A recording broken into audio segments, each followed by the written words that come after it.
ساحر، كذاب، شاعر، مجنون. كل الاتهامات دي وغيرها توجهت لسيدنا النبي محمد صلى الله عليه وسلم خلال حياته. النبي تعرض للأذى من قومه وشاف ألوان كتير من الابتلاءات، ما سلمش من الأذى حتى بعد موته. وزي ما احنا عارفين إن ربنا سبحانه وتعالى حفظ جسد النبي عليه الصلاة والسلام من التحلل والتآكل، لكن أيدي العابسين والظالمين كانت كتيرة. اتعرض الجسد الشريف لسيدنا النبي صلى الله عليه وسلم للسرقة أكتر من مرة وفي أزمنة مختلفة. يا ترى كان إيه الدافع ورا سرقته؟ وإيه مدى الاستفادة اللي هتعود على السرق منه؟ وهل فعلا وصلوا للي هم عايزينه؟ ولا النتائج كانت عكسية؟ من غير مقدمات كتير، يلا بينا نعرف الحكاية من أولها. أهلا بيكو في حكاية أصلي.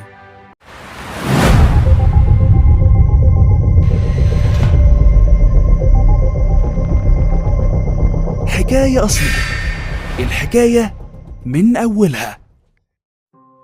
الحكاية بتبتدي بوفاة خاتم الأنبياء والمرسلين سيدنا محمد صلى الله عليه وسلم، اللي حس بقرب الأجل وتعب تعب شديد، واستأذن من زوجاته إنه يمرض في بيت السيدة عائشة، ومات في حجرتها وهو في حضنها. تم دفن النبي صلى الله عليه وسلم في الحجرة الشريفة الخاصة بالسيدة عائشة رضي الله عنها، وده كان من إكرام وتشريف ربنا ليها. الحجرة الشريفة موجودة شرق المسجد النبوي، وبابها بيفتح على الروضة الشريفة. تعدي الأيام والسنين لحد ما نوصل لبداية القرن الخامس الهجري، ويكون حكم مصر تحت سيطرة الحاكم العبيدي منصور بن نزار الإسماعيلي، واللي كان ملقب بالحاكم بأمر الله. العبيدي تلقب بالزنديق، وصفه الإمام الذهبي وقال إنه كان شيطان مريد، جبار عنيد، كثير التلون، سفاكا للدماء، عظيم المكر، له شأن عجيب ونبأ غريب.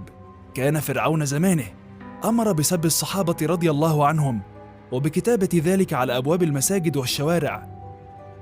الحاكم العبيدي كان بيفكر في تنشيط السياحة وتزويد أعداد الوافدين لمصر، وإن الناس تشد الرحال لمصر بدل من أرض الحجاز.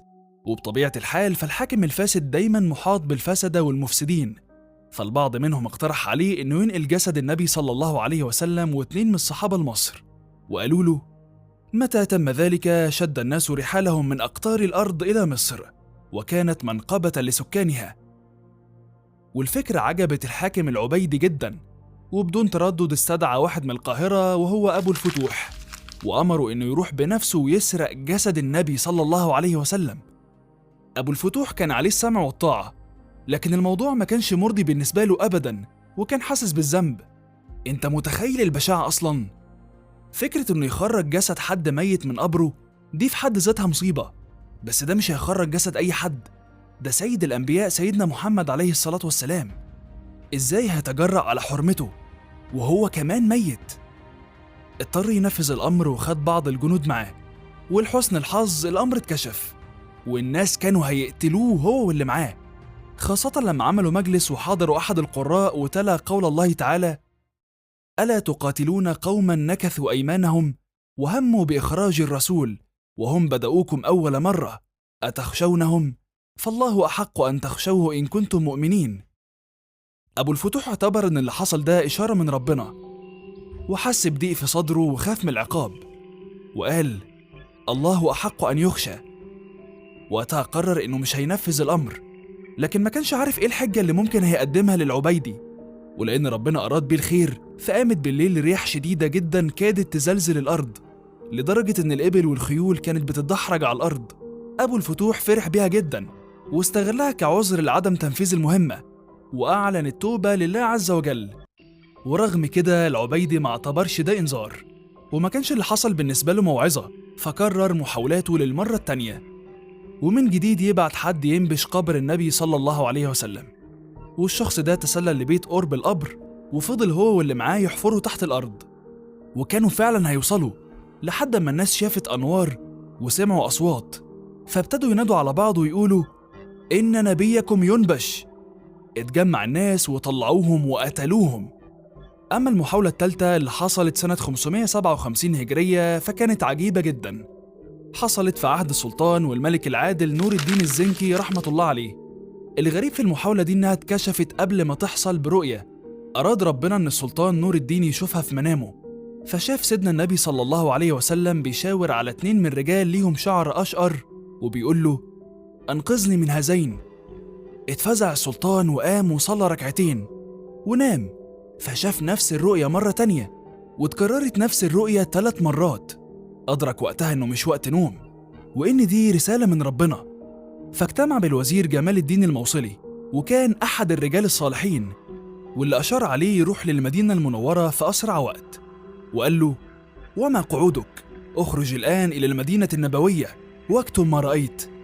فكر السلطان نور الدين الزنكي في طريقة يقدر يطلع بيها على أكبر عدد من الناس، فجهز معاه فلوس كتيرة جدا، وخلى الوزير جمال الدين ينادي في الناس إن السلطان جه لزيارة النبي صلى الله عليه وسلم ومعاه أموال كتير للصدقة، واللي محتاجها يجي ياخدها، وإن السلطان هيوزعها بنفسه.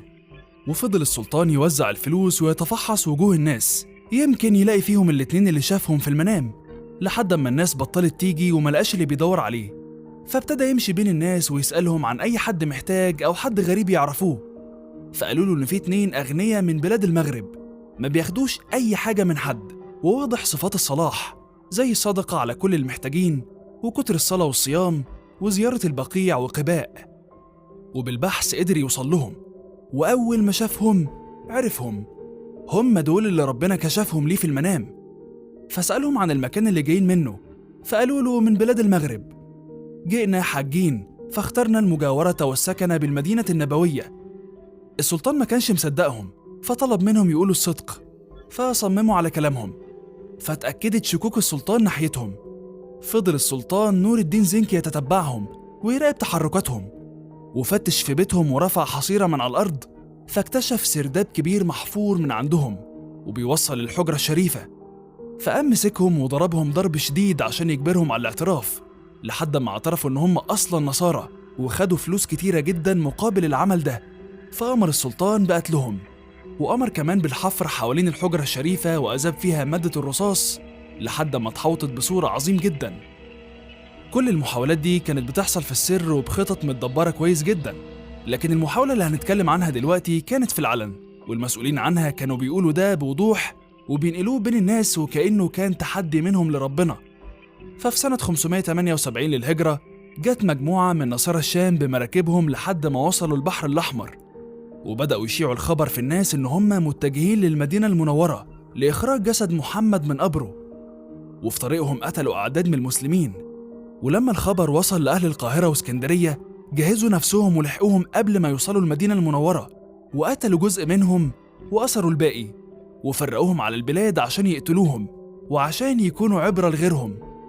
ويقال إن في محاولة 5 حصلت في منتصف القرن السابع الهجري، وكان المسؤول عنها 40 واحد من حلب في سوريا، كانوا ناويين يسرقوا جسد أبو بكر وعمر بن الخطاب رضي الله عنهما، وإن هم دفعوا فلوس كتيرة لأمير المدينة المنورة وطلبوا منه يسيبهم يفتحوا الحجرة الشريفة، ولما سمح لهم بكده وقربوا منها انشقت الأرض وابتلعتهم.